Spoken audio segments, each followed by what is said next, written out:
Be open. Be open. Like, what's going to attract something new into our lives is when we have created the white space around us that a new energy could enter, right? Most people, they say that they are open. Well, Brendon, I'm open, I'm a liberal. Or Brendon, I'm open, I'm a this, or I'm open, I'm that. No, that's not what I mean. What I mean by openness is that if you think about it like spatially, right? Like this room, what makes this room open is the absence of structure. Does that make sense?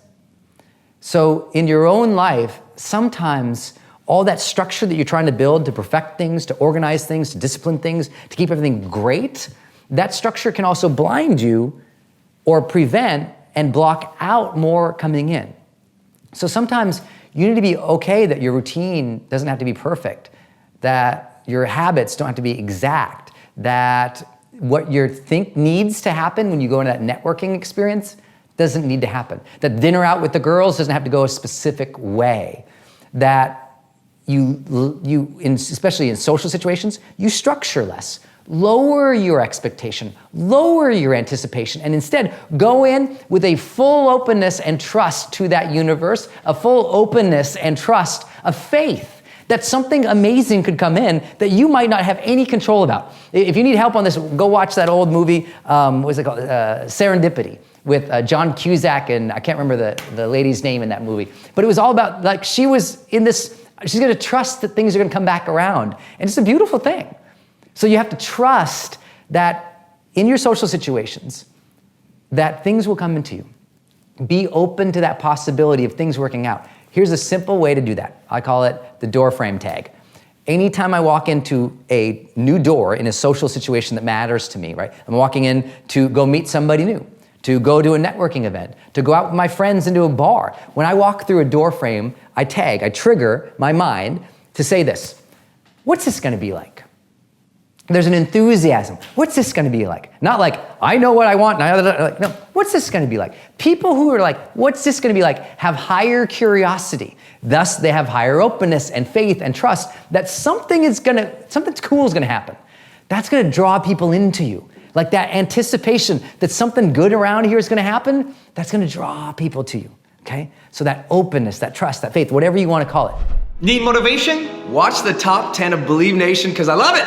Hey, it's Evan Carmichael, and I make these videos because you are probably the most ambitious person in your circle, but you know you're capable of more. And you get that push by surrounding yourself with the best. So today, let's learn from one of the best, Brendon Burchard, and my take on his top 10 rules of success. Enjoy.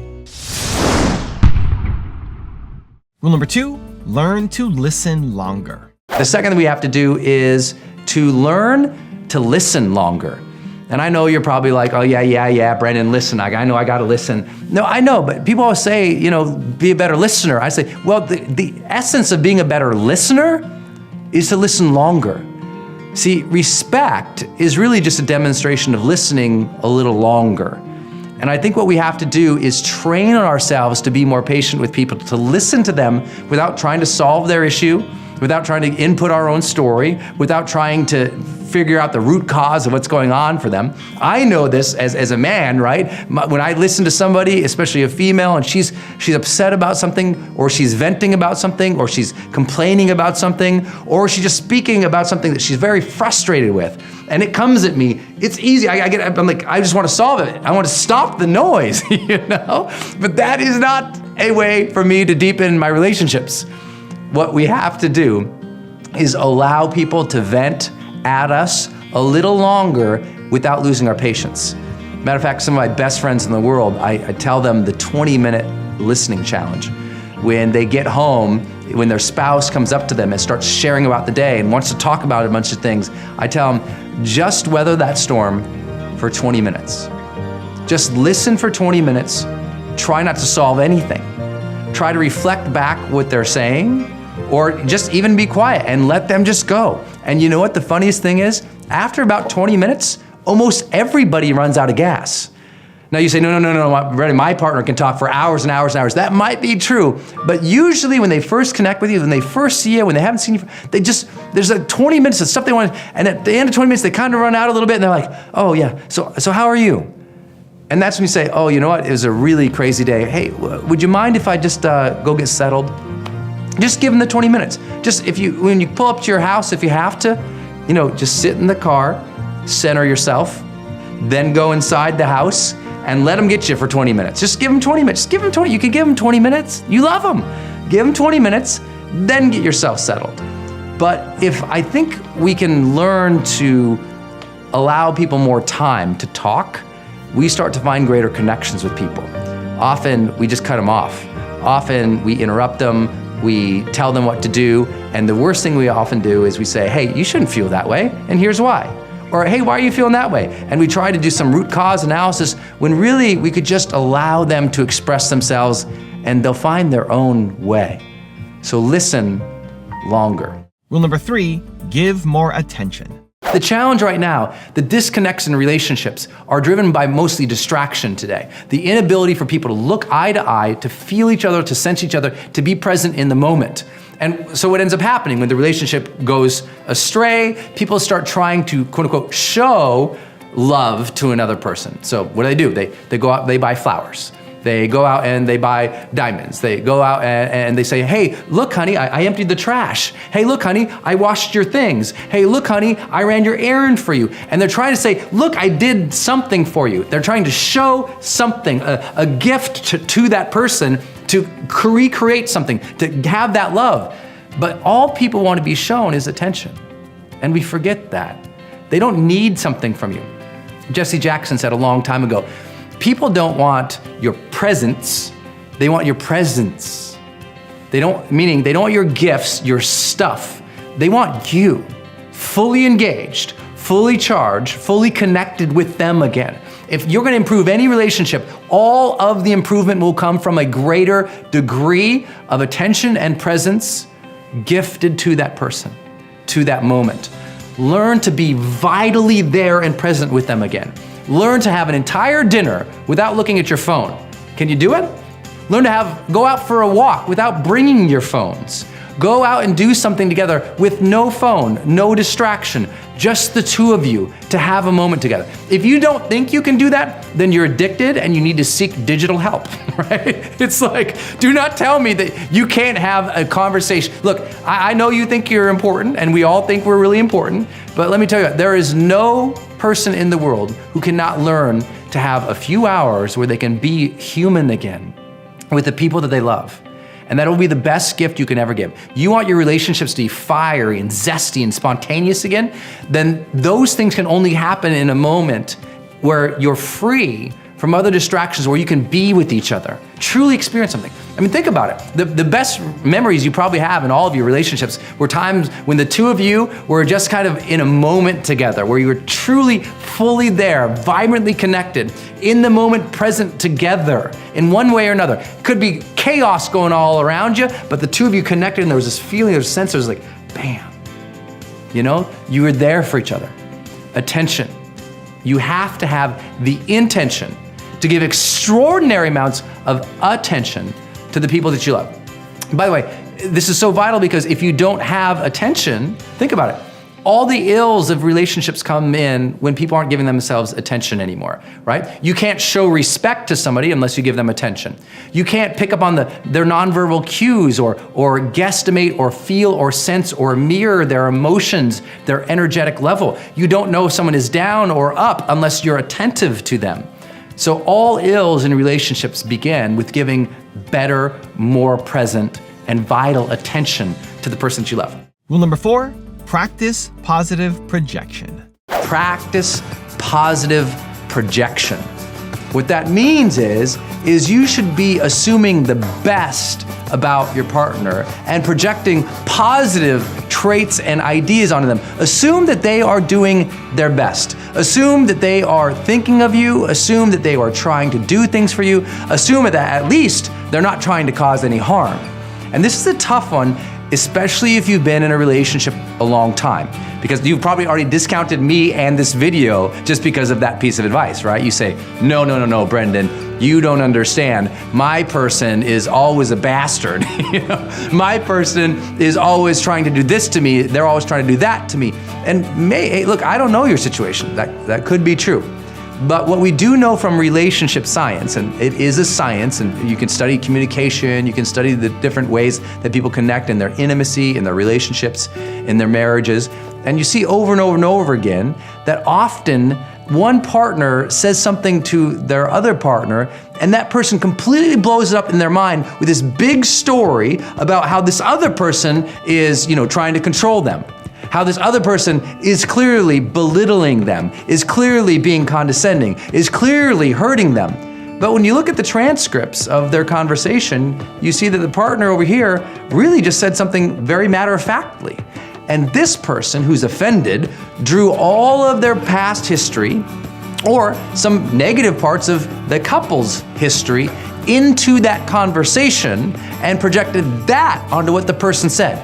In fact, often in conflicts, the person who's the most angry can't remember what the other person even said. They can't recall the exact words. They just said, well, they made me feel this way. And the reality is that person didn't say anything that would, from a third-party standpoint, cue those emotions, would cue that frustration or that anger. But what we all do is we just take what's upset us in the past. We take our old patterns, our old beliefs, our old hurts and our old pains, and we bring them into our relationship with somebody. And especially in a conflict now, we think that somebody's trying to hurt us. We think that somebody's belittling us when the facts of what they said aren't that big of a deal. In other words, we blow things out of proportion because of our past, not necessarily what is being said or displayed right in front of us. So as a rule, the best thing I feel that we can do in our relationships is to practice positive projection. Just assume that the other person is there with you, for you, and in love with you. Think that, what they just said, they're not trying to offend you. They just might be in a bad place. They might be frustrated. They might be tired. They might be distracted. And don't get mad at them. Realize, hey, you know what? This person's doing the best they can. I mean, imagine if we just if we gave a little more patience to those that we loved, and we projected an assumption that they were doing their best, and that they were in love, and that they were with us, and that they were trying. I think that if you're in a relationship that matters, a relationship that's important to you, a relationship you want to stick with, you've got to start assuming better about your partner. You got to give them credit and the benefit of the doubt again, because you've probably been projecting all your negative stuff, your own fears, your own inadequacies, your old upsets, your bad beliefs into the conversations, and it's tearing you apart. So you got to figure that one out. Practice positive projection.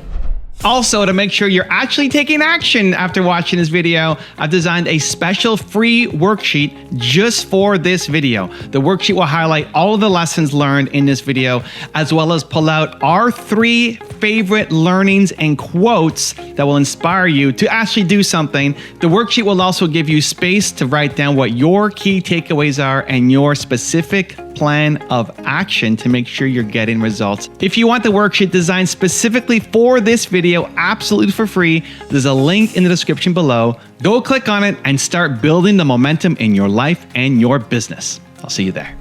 Rule number 5, attend acts of service. I think for those of you who are really struggling to meet high quality people from your perspective, I can't recommend enough that you get involved with some local organizations that are nonprofit based, and that you start attending more fundraisers, more acts of service. And I know some of you go, I don't have anything, I don't have money to contribute maybe, or I don't have, I don't know what I want to do. I'm like, I don't care. Go to a bunch of them and you'll learn what you like. And I will also say this, I know I've been saying this for years, I beat a dead drum a little bit here, but when you go to a fundraiser or you go to a volunteer event, do you know who goes to those? Like you go to a black tie event, like a fundraiser as an example. Do you know who goes there? The most successful, high-achieving, positive, wealthy, influential people in that particular community. People who have something to give, and in their spirit, in their heart says, I play this role in this community where I'm gonna make a difference here. Awesome. I mean, some of my best friends I've met throughout the years, I met either doing the work of contribution or literally on a nonprofit board or at a fundraiser. Because that striving community who wants to make a difference, I can't share with that. But here's the thing, whether you go do that or you don't, the people who are closest to you, if you want to make a difference with them, if you want to deepen that relationship, find a way to make a difference together. Go do something cool that contributes. Go volunteer. I think if you really want the closest friendships imaginable, you go volunteer once a month or once a quarter. You don't wait for it, you schedule it. I want you to be the friend that schedules the contribution. Be that friend. Don't hope that person comes into your life. You're that scheduler. You're that person who sets that up. You're the person that gets them together. Because at some point, they'll take it over. In all of my greatest friendship circles, I tend to be the person who initiates it, and we do something, and then someone says, I'll do it next time. I'm like, great. Just do that. Acts of contribution together. Rule number 6, just try your best. Just try. And what I mean by try is try with other people again. I watch people talk at lunch. They're not really trying to be engaged. They're not really there. And it's great that they're comfortable with themselves, but they're going through the motions. And very few things ever happen amazing when two people are just going through the motions. Because our default going through the motions, unless it's imbued by like challenge or presence or vibrancy, usually our default is homeostasis of just like, yeah. And that is not very attractive, okay? That is not something that gets people's attention. What gets people's attention is when you put an effort to listen to them, to be with them, to be present with them, to change the energy between the two of you, for you to spark something. Stop waiting for good energy to come into your life and start generating great energy, and you'll feel the difference. Try with your energy again, right? Really pay attention to people. Be present with them. They'll feel that you're trying, and they'll appreciate it. I'm not saying faking, right? So if it's not authentic and real, don't do it. But you must try more often to show up as your best self into conversations and to try and pull out the best of others. I think the most sexy thing in a person ever is someone who's trying to pull out the best energy from you, right? Whether they're trying to pull out the flirtation of you or pull out the joy of you or the gratitude of you or that positive range of emotions from you, that's pretty sexy. So try to bring out the best of others.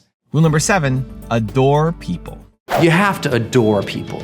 If you don't adore the person that you are with right now, you have to resummon that up. You have to look for the things in them that will help you do that. And the way to do that, give them more attention, show them more appreciation. When they receive more attention and more appreciation from you, there will be an energetic change in the relationship. It will turn more vibrant, there'll be more pop in it. And all of a sudden, you'll start to notice that person. They come a little more alive around you. And it'll be easier to adore them because you're like, oh, look, I never even noticed they do these things. That's funny. Or, oh gosh, I never noticed they did all these things for me. I have attention to that now, and I appreciate that now. You'll start to adore them more. When you adore the person you're with more, you do things for them. You do more things for them. You want to see them light up. You start supporting their dreams more. Are you doing that? Because real adoration is getting out of your own way and asking, what is it about this person's life that I can support, that they love to do? Because showing real adoration is showing support. Real adoration is not just doting on somebody with flowers and gifts, though you should do that too. It's about wanting to support their bigger life goals, their bigger dreams. When you truly adore somebody, you want so desperately to see them happy and passionate, engaged, living their own fully charged life. When you really adore someone, you go out of your way to brag about them in front of them, right? When they're there and you're in a social situation, you'll compliment them, you'll brag about them, and you'll make them, like if you haven't made your partner, your spouse, your lover, your husband, your wife blush for a while with a good compliment in front of other people, what are you doing? Right? I'm always trying to embarrass my poor lady, but in a positive way, because I'll compliment her in front of other people and she'll be like, I really appreciate you said that about me, because I want her to feel adored. I want everybody in the community, I want everybody in my life to know how much I adore my lady. So do you have that intention for yours, for the person you're with? Does everybody know how much you adore them? Are you bragging them up? Are you really adoring them personally and publicly? When you do that, you'll notice a different level of engagement in that relationship too, and everything will change because they will feel adored, appreciated, and feel like you're giving them attention. So they'll turn it around. Now they'll give you more attention, more appreciation, more adoration, and there'll be this spark. And that happens between the two of you that you never imagined that you could have. That is what it feels like to live the charged life. Rule number 8, support the ones you love. Literally today, a friend of mine, reached out about a situation going on in the world that he wanted to support and was asking me for support. And it was a cause that I don't know that much about, but I know he loves this, and this is near and dear to his heart. And I can learn from it, and so I support it. I think of all the time, like, what does my wife love? Oh, she loves that, that thing. She loves design. She loves that show. She loves these people. She loves this experience. Okay. How can I serve that up? Because if you serve up what other people love, or you honor it, respect it, cheer it on, support it in some way, the depth of that relationship becomes tangible. And now there's energy there because they feel the 3 things that everybody needs to feel. They feel understood. They feel validated. They feel celebrated to live their own life. So if you can understand other people, if you can validate them, if you can celebrate what they like and what they love, their obsessions, versus making them have to do what you do, life is so much easier. I'll tell you an example. Years ago, Denise and I started working together, and we had a podcast at the time, HPX podcast. I think we did maybe like 10, 20 episodes maybe. I can't remember what it was. And it was just super clear that this was not something that she loved. And we didn't love doing it really together the way that we thought we would. And it was like, let's call that. So we just ended it. Didn't worry about what people thought. Didn't worry about the business. Didn't worry about it. It was like, oh, that's not something we love doing together. Let's not do that. There's things that I love in my life, totally not her jam. Things that she loves, totally not my jam. But we cheer it on. We support it. And it creates that depth and that closeness of relationship. And if you don't have that with other people, guess what? You don't get to complain. It's your job to have that difficult conversation. It's your job to bring it up, to make a plan, to work through it, even if that takes weeks or years to shift your mutual behaviors in that relationship. Don't give up on the person just because they don't get you. Because guess what? It's not their job to get you. It's not your job to get you. But if you want to have a graceful, deep, intimate, connected relationship, it's now time. What do they love and how can I support that? How can I let them be their thing? Let them, fly their flag, be their weirdness, and cheer them on in whatever way that makes sense because it makes them happy. What does your spouse, your partner, your coworkers love to do? In my companies, I never am like, you have to be this role. I'm like, what do you like to do? First, always like, what do you like? Well, I don't like this. I want to do that. I'm like, oh, well, let's try to figure out a plan to get you more towards that. And that's always been my thing. Oh, you like that? You want to do more of that? Okay. And that makes a team feel heard and seen and recognized. And if they complain and they don't like something, then it's like, oh, can I shift that for them? Because that's their vibe. You got to figure that out. Rule number 9, don't expect others to be like you. I do not expect other people to think or feel or experience life like me. It just isn't there. I don't think my team members should think like me or are like me. I don't think that my spouse is anything like me. She has her own universe of emotions and feelings that are very different than mine. Trust me, way different. I think my family, my friends, it's like there's no, for me, demand that they think like me. It doesn't mean I don't get frustrated that we don't have a good relationship, or I don't like their communication, or I don't like something they said, or I feel neglected or hurt. We all have those things. The question is, over a period of time, do you have depth and closeness in that relationship? I promise there's a ton of things, Denise, my spouse, she would say that she doesn't like about how I think or how I experience the world. And I would say the same about her. But the question isn't, do we like everything that we say? The question is there depth and closeness and intimacy in our relationship? And that only happens if enough times you realize the person is different than you. different preferences, different hopes, different needs. Like I'm probably needier than my wife is in terms of like emotional stuff. And just the way I am. And you might be different than your spouse, your friend, your dad, your mom, someone who raised you. And if you're trying to cram the world with this expectation that they got to be, think, and behave exactly like you, that is where there is a ripping of that relationship. You got to let other people have their own life. And the more you try to control their life, the more misery you have. A lot of mental health is letting other people live their life, not trying to control everything. You know what mental illness is? When you feel like you must control everything. And rule number 10, the last one before some very special bonus clips, is stay in your job in the relationship. I think it's really important to stay in your job in a relationship. And I don't mean by your employment, right? You can quit your job, but don't quit the relationship. But what's your job in a relationship? It's to love. And it's so easy to forget that because we get mad at somebody and they didn't run the task or empty the garbage or take out the dishes. Wait, I think I got it backwards. But they forgot something and we get mad at them and we forget our job there is to love. And if you're really going to choose love over choosing your past, or you're going to choose love over fear or hurt or pain, or choose love over being, right, then you're gonna start to find something switches in that relationship, and it's a good thing. See, most people aren't choosing love, they're choosing fear.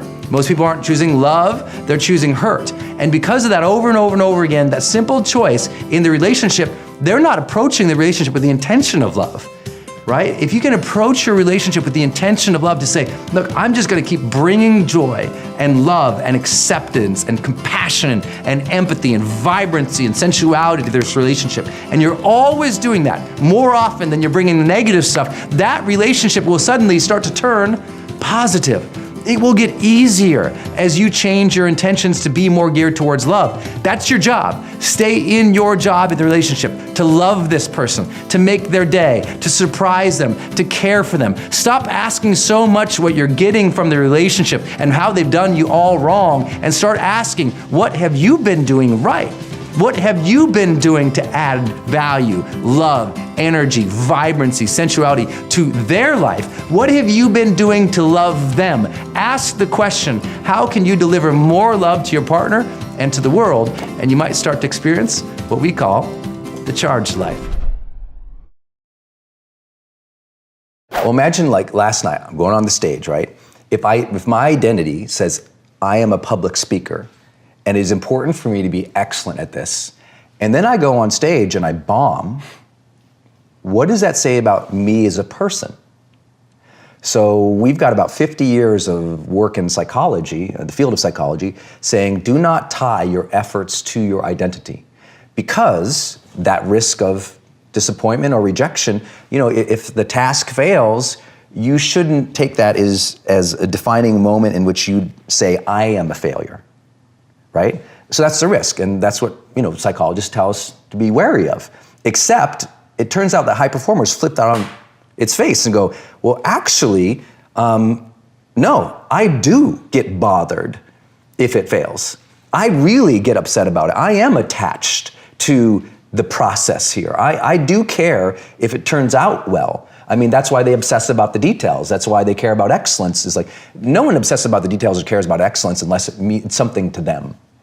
And there is a risk. The risk is you over-attach to the process or the outcome with your identity, so that if the process or outcome goes bad, now you feel bad about yourself as a human, and now you stop your progress.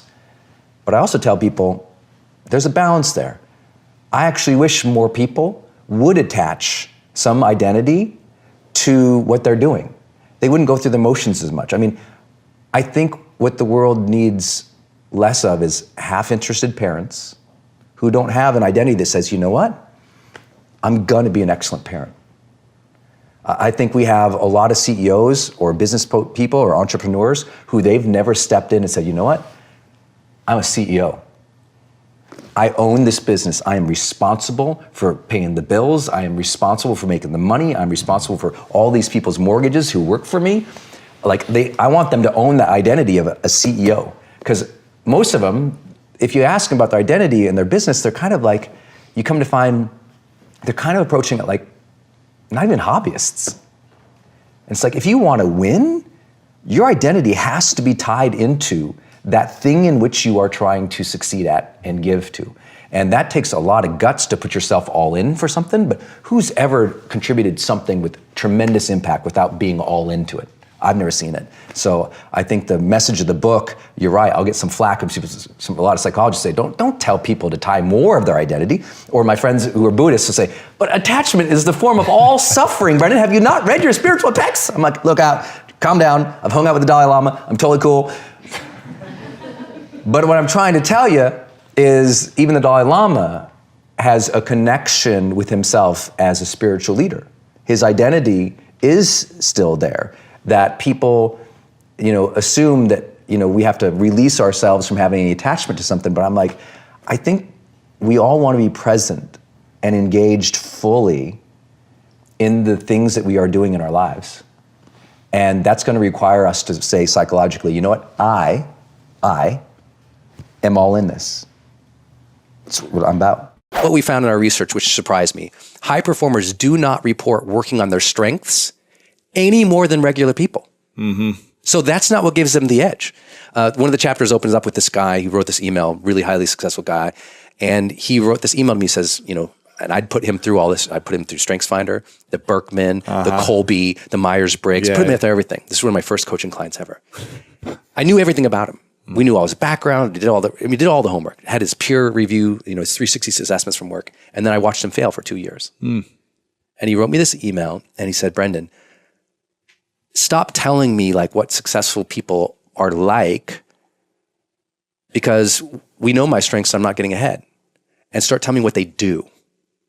And that's what this book became about. It's like, what do you need to do? Because in this email, he wrote this, which is where that finding came from. He said, this was so good. Listen to this line. He said, as a leader, I have to be honest with myself that my mission and vision should never be made to bow down to my limited human strengths. I should have to rise up to my mission or vision. The strengths aren't the relevant thing. The question is, what is necessary for me to develop into to reach that mission? It's like, your strengths are great. And it's like, yes, of course do your strengths. But that's kind of like, what I tell people is like, let's imagine you have a bear, and that bear wants to go on top of this cliff over here, and it's never been on the cliff, and it wants to get that new honey up there, right? Telling the bear to focus on the strengths, to go somewhere it's never gone before and do something it's never done before is stupid. It's like saying, hey, you know what? Just try being more of a bear. Right. If I just, you say, Brendon, I got this big new vision. I just say, just try being more of Lewis. I mean, it's at a spiritual level that feels good. But you and I both know you're going to have to develop far beyond your comfort zones. And strengths are typically comfort zones. We got to overcome that and go to the next level. And develop new skills and overcome certain fears and all these other things that are going to help us get to the next level. Is that right? Or? Yeah. The whole conversation of beyond the comfort zone really requires us to go beyond our strengths. Most people don't have a calendar. So that's problem number one. They're not strategically blocking time, moving towards the major things they want in their life. They won't say they're going through the motions, but the calendar reveals it. Like if I parachute in their life and I open up their calendar and there's nothing there, they can't possibly say they're living with purpose or intention. And that sounds so flippant to say, but I can't believe how many people, they're not planning their skill set development. They're not planning specific goal attainment on certain dates. They're just like, their calendar's completely empty and they're hoping it's gonna happen. And it's like, if you look at mine, it's like military-esque like planning. Like I'm going to hit these goals. It's going to happen. Big biases I had that were wrong. And you're not gonna like this one and no one's going to like it. But creativity is not strongly correlated with high performance. I would have, 3 years ago, I would argue. I mean, I would have been passionately argued against, because I'm a creative. Yeah. This is my life. I write, I train, I speak. That's what I would have argued forever. I've designed all the covers of my books. Yeah. I mean, I dork out about design. I design all my web pages. I believe that creativity must give the edge, and it does give an edge in certain circumstances for sure. But I interviewed a Fortune 50 CTO, Chief Technology Officer. Unbelievably high-performing people. Their stock's off the roof. But what he said, he goes, Brendon, I'm not a creative person. My team isn't particularly creative. But long-term success matters just as much about execution and consistency and showing up as the creative edge. The creative edge might get you in the game, because remember, high performance is long-term success. We're not studying initial success. It's very, initial success, grit, creativity, originality, all these things, very important. The spark that gets you in the game, for sure. But even Jim Rohn said, motivation gets you in the game, habits keep you there. And creativity as a habit, the spark that might be called original creativity, it might only happen for us every 2 to 3 years. So that's not sufficient. We got to show up on Monday and Tuesday and Wednesday. Execution is more important, as an example. So we talk about the kinds of creativity that actually matter, but it's not strongly correlated almost across all industries. And I would have completely argued with that. Why do you think people can slip into an obsession over Netflix or whatever, or thread count, but they don't do that for something that could really change their life? Feedback. That's interesting. It's not what I expected you to say. What do you mean by that? Because,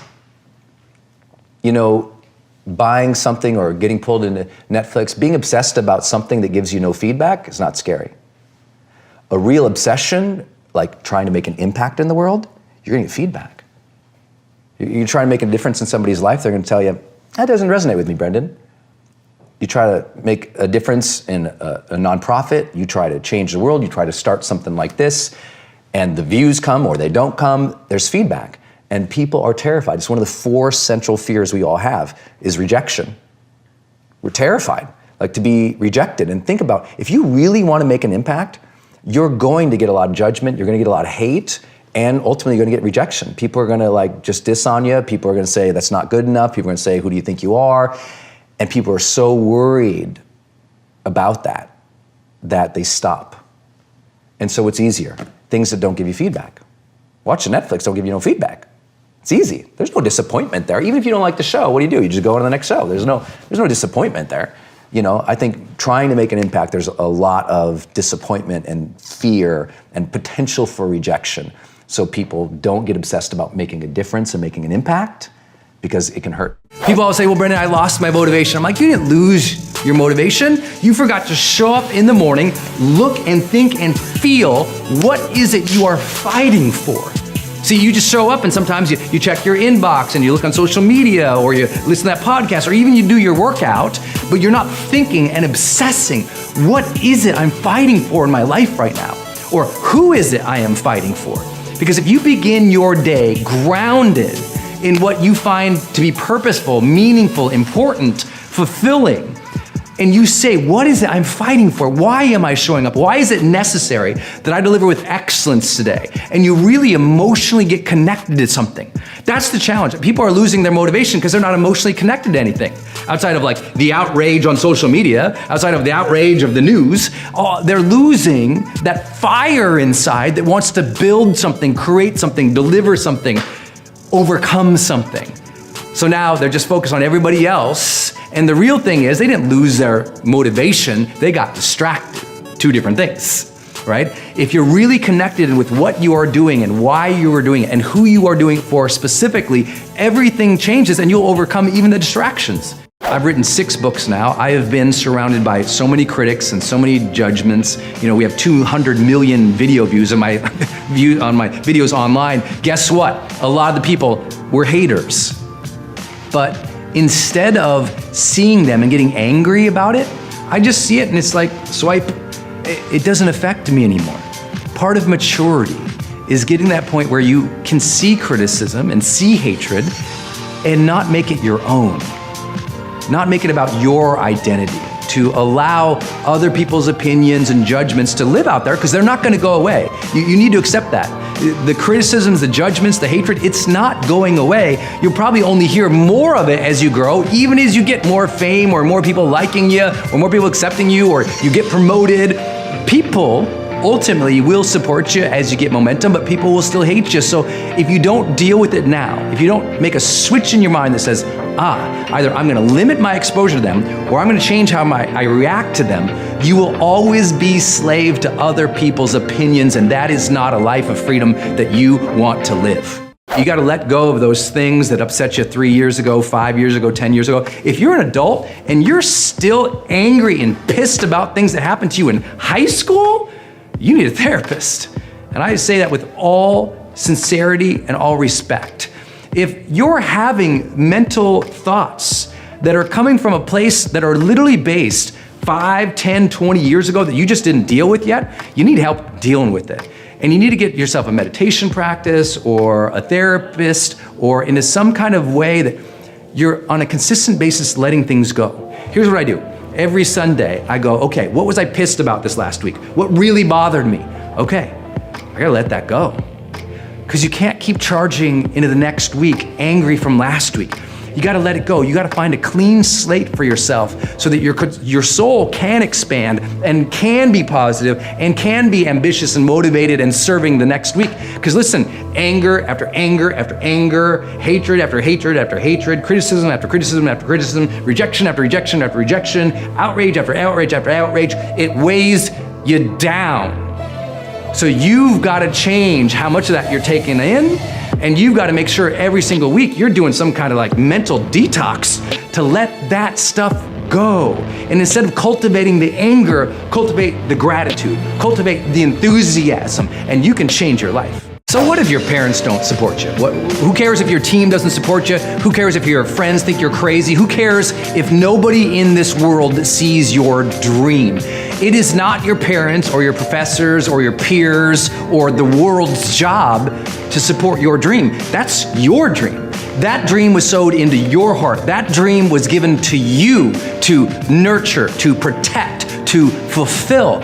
It's not somebody else's job.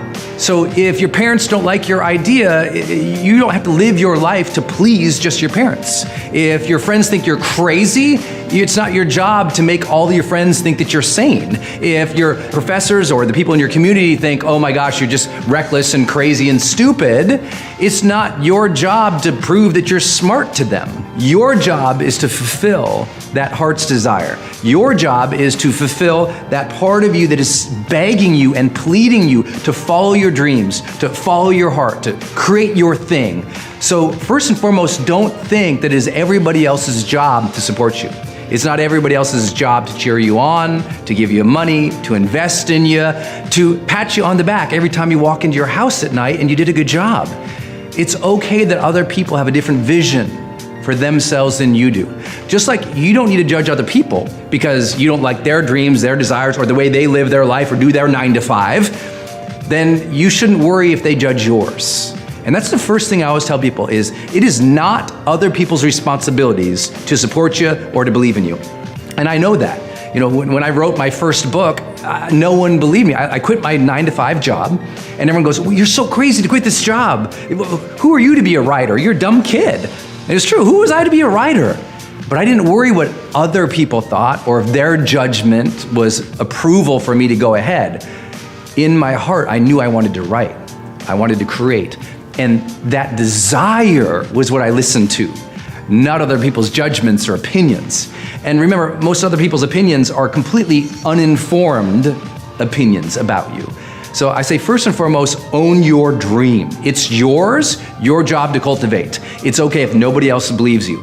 The other thing that fascinates me that you've written about high performers is this strive for perfection, where high performers can often be hard on themselves. Yes. And I'd love to hear your perspective on this. It's this difference between the pressure that we place on ourselves versus complacency. Yeah. Because I think right now we're hearing a bit of both out there on social media and everywhere. And a lot of people are confused. It's like, do I really go hard on myself? And am I really disciplined? And am I really harsh to myself? Or actually, do I just let it go and just let it flow and let it happen? And, you know, I want to hear what your research on the high performers said when it came to perfection versus progress. Yeah, there's no question they're more into progress than perfection. There's no question. There's like zero question that they are working on the things that move the needle in their life. So they're focused on the things that matter most. So they're good at wheeling out distractions. But you know what I always tell people is like, if you think you're a perfectionist, you're probably lying. And the reason that is, and that people hate when I say that, but if you look it up in the book, in the dictionary, it's like perfection. Like if you actually look up perfection or to perfect, it comes from that root word to perfect. To perfect does not mean it's done. To perfect means like two things happen in that connotation of to perfect. First, it has to be an iteration or a start. Or it has to be done in like first draft. To perfect it means take it from being done, being released, being out there, being where you feel like it's a start, and then to perfect it, to keep working on it, to keep iterating on it. And what perfectionists always say, here's what they really say. Well, I haven't started yet because I'm a perfectionist and I'm only going to do it if I can get it completely right. No, you're lying. There's a difference between perfecting and being fearful. Yes. And what most perfectionists are is they're scared. They're scared to start and scared not to get it right. So they don't even begin. Yeah. A real perfectionist is so in friggin' motion. They are. They're perfecting. They're beating it up. They're iterating. They're dialing it in, and they are active at it. To perfect requires an active improvement. And most people who say they're perfectionists are actually dead stop fear. People are scared to start their big dreams because they fear their dream won't work out. They think, oh, well, Brendon, what if I do all that work and, on the other side of things, the grass isn't greener. I went through all that work and I put my heart and I put my soul into it, Brendon. It doesn't work. And how do I feel about myself? And, I have responsibilities to my family or to other people. And I do all the things that doesn't turn out. And they're so scared it's not going to work. And that's why I say, my friend, get yourself a mentor. Get yourself a plan. Get yourself in the proximity of someone who's done it before so they can guide you, so they can cheer you on. Of course, you're going to fear it's not going to work out if you can't see where it's going to go, if you can't see how other people have gotten there. So read their biographies, study their process, read their books, take their courses, engage their material, ask the questions. There's so many, the world is full of mentors that you can access with a direct message now. Use that.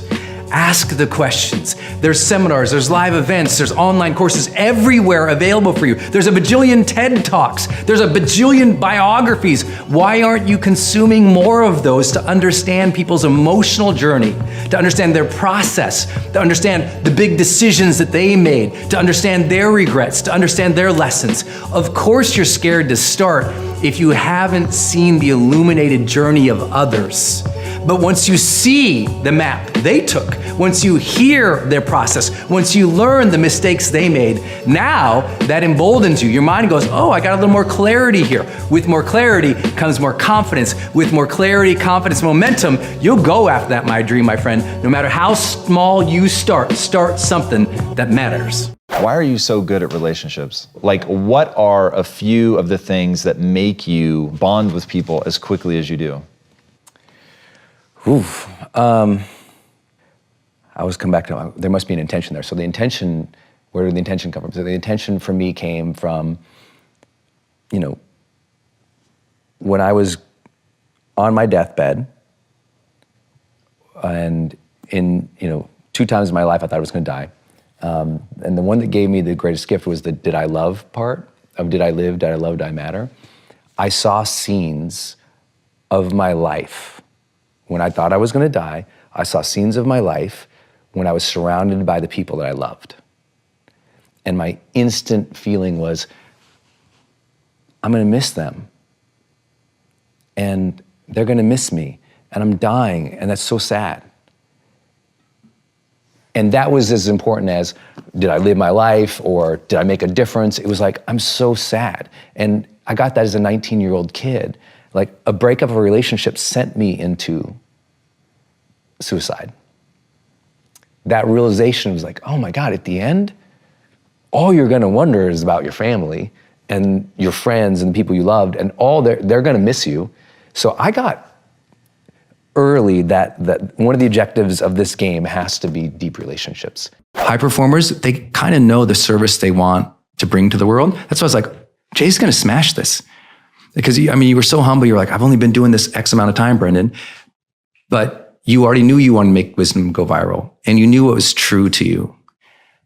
You knew the type of purpose you wanted to make, and you're still seeking that out and clarifying like we all are. But high performers know the service they want to give to the world. And they don't know it exactly or perfectly, but they're intentionally moving towards that. And so for those who are like, I don't know if I have clarity, I'm like, okay, get clarity about yourself a little more, about how you want to treat people and be with people, about what you need to develop and how you want to give or serve. And if you focus on that, like every day, every week, you're conscious of those 4 things. One day, you're just so much more confident and clear. You need to learn versus judge when it comes to your behaviors and your results in life. So here's what I'd love you to do. Start a Sunday review. And every Sunday, all I want you to do is sit down and really evaluate how you showed up this last week. I mean, how did you really show up Monday, Tuesday, Wednesday, Thursday, Friday? What situations did you do good in? What situations could you have done better in? What did you learn about yourself? And use that review session not to beat yourself up, not to say, I wish I woulda, coulda, not to be mad at yourself, not to stir self-talk that's filled with self-hatred, but rather to say, okay, what did I really learn about who I am and what I prefer in life? What did I really learn about what I like? What did I learn about the best of me? And what did I learn about the go through the motions me? Where did I feel down? Where did I feel confident? And start experimenting with how you view yourself by better doing a job of reviewing your week. I think one reason people don't have as confident mentality as they should is because they're just barreling through week after week after week after week, kind of blind and dumb to how far they've grown. But if you can, instead of judging yourself and I sucked yesterday, you can every week have a real self-evaluation session. How did I do? What did I learn? And in that personal development where you can look at yourself objectively, without judging, without being mad, without giving it negative labels, and just go, how did I do? What did I learn? What could I have done better? Oh, I could have done this. And just kind of observe how you're going through your life. And then tell yourself, okay, next time I'll do this. And next time I'll do this. And next time I'll do that. That's a learning mentality versus a judgment mentality. A judgment mentality was, I was an idiot. I was stupid. I didn't like myself. I look stupid. People are gonna make fun of me. They're gonna hate me. That judgment self-talk is why you have so little self-confidence. Because most people spend most of their time criticizing themselves. Their self-talk is so negative instead of learning oriented. And as soon as you switch from a negative standpoint to a learning standpoint, disappointment goes away, embarrassment goes away, self-hatred goes away, and you start just learning your way into the new and strongest you. All I want to do, and what I realized early on from reading personal development books, is your life creates a ripple. And so I'm always trying to realize that maybe I can make somebody smile today, and now when they go home, they're nicer to the kid. That's a real thing. And so I treat people with that recognition, because I don't know if you ever, sometimes when someone treats you bad, it really does mess up the rest of your day. And I had people beat me when I was a kid. I got in fights when I was a kid. I was in martial arts most of my life. So I've just had super violent things happen in my life. I've had a lot of drama with relationships early in my life. And I'm talking pre-20s. And I just wanted to be the positive ripple. Transitions takes place in the chapter of Generate Energy, and also maybe it's in productivity too. And it has this it's just a conversation that if you're go all the time, you're depleting energy all day and you don't know it. And lots of people think to get more energy or be more productive, they have to radically change their life. I'd better work out an extra 60 minutes in the morning. It's actually, let me teach you the mastery of managing transitions. When you go from one activity to another, I want to teach you this simple thing, and that is release tension, set intention. Very simple. Let me give you the example because it really helps. If you're doing email, and that takes one part of your psyche and brain to do a lot of email, and now you're gonna go create that keynote or that PowerPoint presentation that you want to be flowing and visual and beautiful, very different things. What most people do is they'll do their email, and then they'll work a little on the presentation, then the notification will come over here, and then they'll go back to the email, and they're multitasking. Yes. And they're wrecking not only their measurable creativity, but their long-term performance. And so what you have to do is, when you finish the email, stop it, okay? Maybe go get some water, come back, or whatever, even if you don't, all I want you to do, push away from your chair for a minute, close your eyes, repeat the word release with the goal of releasing tension in your body, and repeat the word release to yourself several times, over and over, like a mantra. Okay? Just repeat. It could be 60 seconds, it can be 1 minute, it can be 2 minutes, whatever you want to do.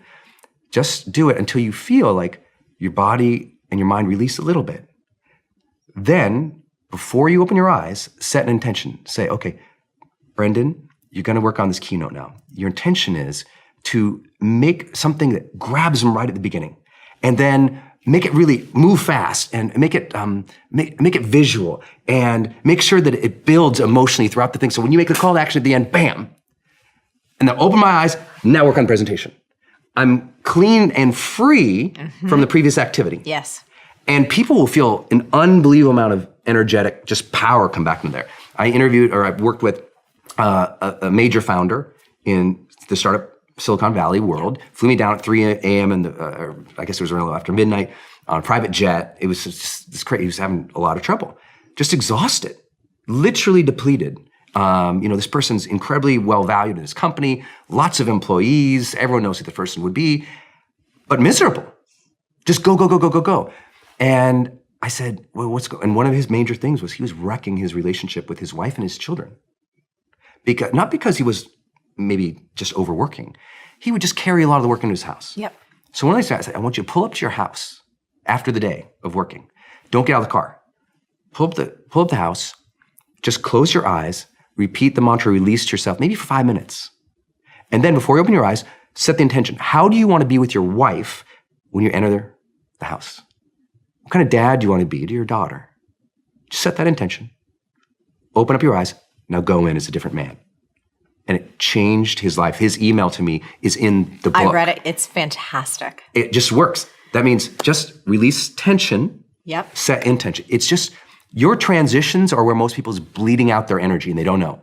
And if we can just get you 4 or 5 times of transition really well throughout the day, you finish your day like, I feel amazing. Yes. And we didn't caffeinate you. We didn't do anything. We just changed how you approach your work. High performers develop influence more than those around them. It's not because they're cool. It's not, I mean, look at me. I'm not getting ahead on my cool factor here, ladies and gentlemen. I just got these new Nikes. I walk in the store. I walk in the store. I was like, what's your newest shoe? They're like, these ones. I'm like, I need that. And they're like, why? I'm like, because Lewis has sneaks, man. I wear suits, or like, I'm either on stage in a suit or at my studio, kind of like, kind of formal too. Sure. I was like, man, I gotta get some sneaks. Oh, they look good, man. I said, give me your newest sneak. So I'm not getting ahead on the cool. I don't develop influence because I'm cool. It's not your personality that gives you influence. Yeah. It's how you treat other people. And specifically the way that high performers gain influence is this way too much? No, I'm loving it. Get it. How you treat other people. Here's how you develop influence. If you really want high level of influence, obviously you got to do all the basics, treat people nice, be kind. And in the book, what I do is with each habit, I say, here's the basics, but then I go, here's what the needle mover practices are. The highest performing influencers, what they're doing, often they don't know they're doing it, by the way. The first thing they're doing is they're teaching people how to think. A lot of your show gained influence, I really believe, because you're really good at teaching people how to think. Thank you. You're shaping their mindset, but high performers are really doing it explicitly, and you do this too, where you say, here's how to think about that, guys. Or high-performing leaders tell their team, here's how we should be thinking about ourselves. Here's how we should be thinking about the competition. Here's how we think about the future of the company. They're saying it. They're explicit more often. Here's how to think. I mean, what is it? The 7th most read book in the history of the world is Think and Grow Rich. Crazy. It became that way because he taught people how to think about money. We have to tell our audience how to think about things. The second thing they're doing is they're challenging people. And they're challenging in a specific way. If you listen to a great orator, a great speaker, the pros, and when I know I'm like, oh, this person's studied speech before, is they challenge the audience in 3 ways. They challenge the audience's character. Then they challenge the audience's connections, their relationships. Then they challenge the audience's contributions, what they're giving. You hit all 3 of those, the audience is like, I have to listen to her. I have to listen to him. Because not only are they shaping how I should be thinking, because maybe I was thinking wrong, but now they're pushing me because, it's just like a great coach. The greatest coaches, they're not just saying throw the ball better. They're like, Lewis, you're a better man than that. Come on, man. They're saying, look, you're treating your team like crap. They're look, you're not contributing to the team here. That's a different challenge than just throw the ball faster or catch the, So I studied that from them, but those are the primary things. And the third thing, of course, is role modeling. Standing. I mean, if I'm the bring the joy guy, or I'm the honor the struggle guy, or I'm the high performance guy, and I'm off my game, people are going to know that. Yeah. So I'm always trying to role model what I do, which is hard when you're talking about high performance, because everyone thinks, well, don't you have a bad day? I'm like, dude, I have bad moments. I wouldn't say bad days, because I don't want to go to bed and feel like the day was bad. But at the same time, I think that's why they're developing influence. I get up in the morning, I drink 20 ounces of water, I do 20 minutes of mobility, movement, and stretching every morning. Then I read for 20 minutes, something positive. For me, it's almost always a self-help book or a leadership book, almost always. Sometimes a business book, almost always self-help and leadership. Read that book. Then I go and I sit down with my high performance planner, my green tea. I fill out the day, right? I look at the blocks of time that are already scheduled. And then what I do is my second visualization, which is I look at the major blocks of time that have been scheduled, just like this morning, and I close my eyes and I think, how do I do that thing with excellence? What would make that thing special? So this morning, before I got here, when I thought about this, because there you go, my high performance planner, impact theory, Tom Bilyeu, oh yes, 3 exclamation points, literally. So I looked at the schedule, I closed my eyes, and I thought, okay, what do I want to communicate on Tom's show? How do I want that to feel? What do I want to communicate? So I literally closed my eyes and I visualized those blocks of time. And how would I do them well? That's a superpower. Most people write their day out, and then they just go about the day, and then sometimes they come back to the plan and they go, oh my God, I didn't even do it. Because I sit there and I think about, how do I do that well? That's a game changer. In terms of clarity, what is that habit that you take on a daily or monthly basis with clarity? What do you think about? You're like, every morning, what am I clear about? Or, how do you apply that habit to your life? I apply it in a couple ways. First, for me, every situation I go into, I'm consistently asking, like, what's the feeling I want to have here? If you ever see me teach, it's often, I would say, bring the joy. So I have joy triggers that I've set up in my mind that makes me more intentional about things. So for example, I have a door frame trigger. Whenever I walk through a door, I say, bring the joy. So when I walk through that door right there, it's like, bring the joy into this room. It's just a mental trigger that I've set up for myself. Every morning in the shower, I ask myself 3 questions. And not that I shower every morning, but the ones I do. The first question I say, what can I be excited about today? So it forces me to be clear about what's going to draw joy, enthusiasm from me. Number 2, I say, what might trip me up today?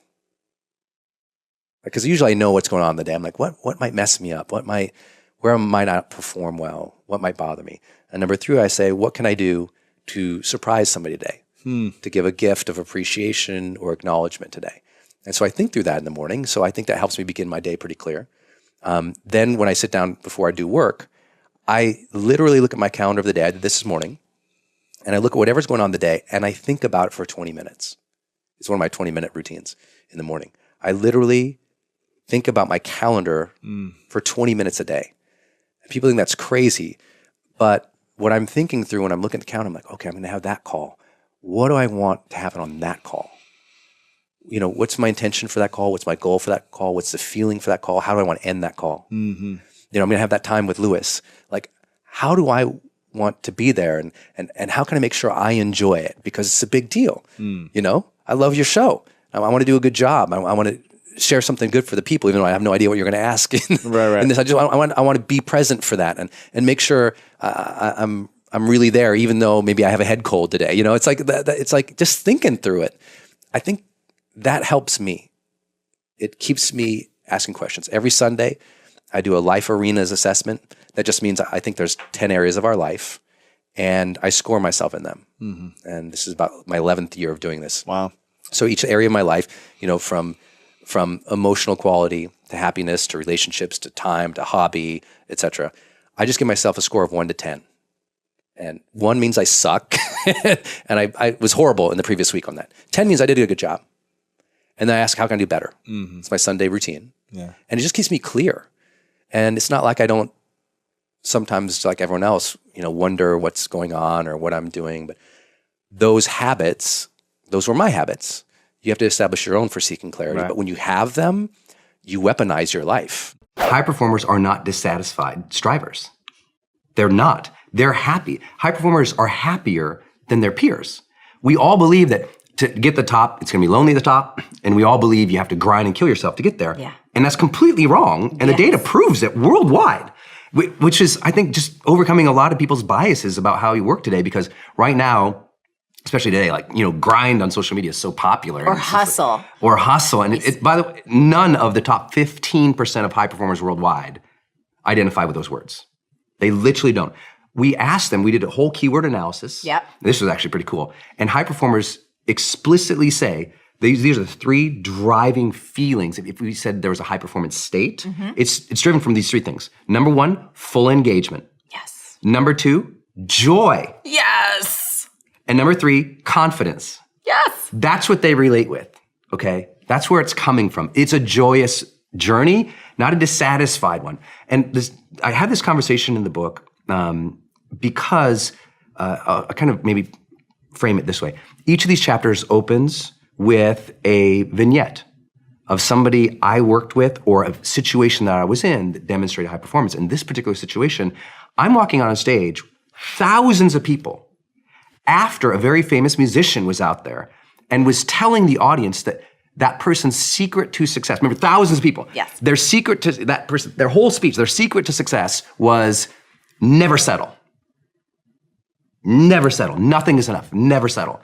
And never be satisfied. Never be satisfied. Always demand more. And I'm like, oh, my second slide, which was gonna be on Jumbotrons in 80-point text, was strive satisfied. And I'm like, oh, I'm gonna have to dispel this for all these thousands of people. I was totally freaked out. Yeah. But what I had to explain to people was not only the data, but it's this. If you're never satisfied, I mean, is it true that life is precious? If it's true that life is precious, and you could be gone tomorrow, do you really want to think, you know what, I just never felt fulfilled? I never allowed myself to have a moment of credit. I never allowed myself to have a moment of peace. I never allowed myself to look at that and say, good job. That's not the way to live life. Right. I think just at a spiritual level, it's a bad move. And this book doesn't really go into a lot of that. It's more about the science and the heart stuff. Mm-hmm. But I think it's really important that people realize your job is to strive satisfied. And if you strive satisfied more often, mm-hmm. you will be more of a high performer. And if you never give yourself credit, you're always beating up on yourself, you're always thinking that's not perfect enough, then what's gonna happen? Dissatisfied people burn out and they quit more often than satisfied strivers.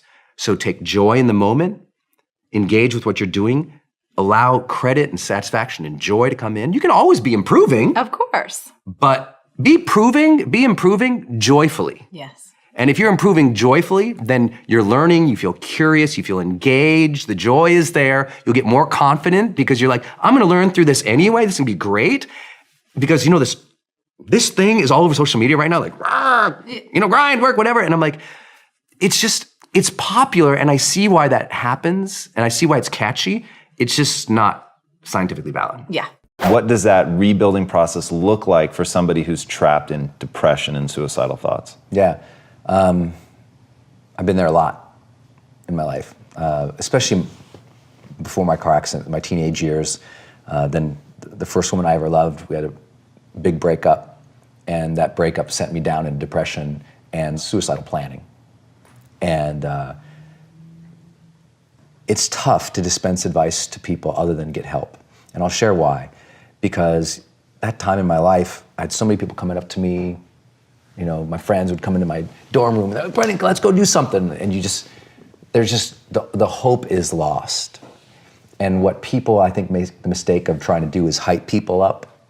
Everything's gonna be okay, you're gonna be great. And what people need who are suicidal is serious psychological intervention. They need to seek support and help.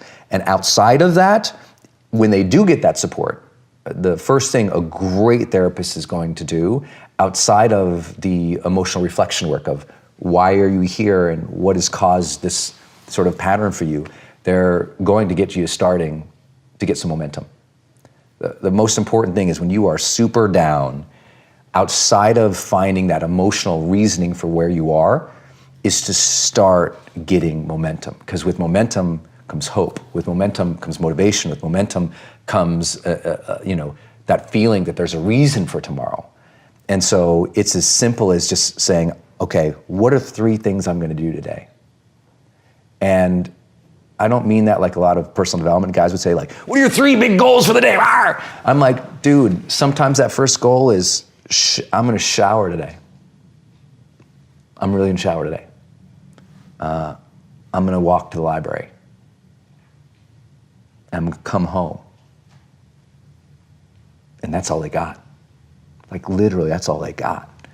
And you got to honor that struggle when you're in that place. Like, know that where you're at, it is okay that you're there, and now you're going to need help, and now you're going to have to set up some daily practices just every day, win a little bit. Not like win your dreams, not like crush through goals, not like be a badass, not like, no, just momentum, man. Most of the guys I've dealt with in that position who were suicidal, outside of their therapeutic work, I said, the most important thing you can do is win the morning. Just win the morning, man. I think that's true for all of us, even high performers. Like if I don't have my morning routine game, I feel, out of sorts. So I think it's true for everybody. You got to own your morning. You got to win it, because that starts and sets up everything else. I know you believe that as well. Like, people need that discipline, those routines that will help the rest of their day go better. And I don't want to ever be flippant with the advice to people who are dealing with that situation, outside of get some help, get some momentum, and be okay if that momentum is really small, because it will build. Trust that that momentum builds, and trust that those gloomy and bad, dark days, trust that those are going to be there. They'll get less and less and less as you learn how to cope, but they're going to be there.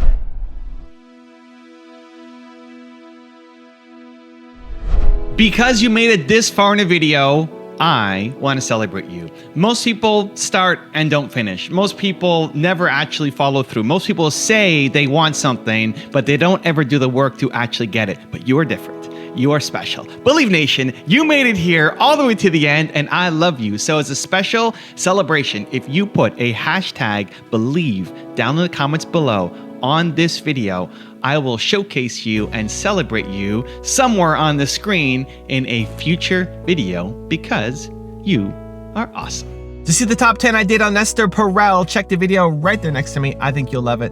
Continue to believe, and I'll see you there. You hope that it's not because one person hurt you that you lose your faith in humanity. You hope that you know that there are people who are not harmful, that they really are good people that care and love.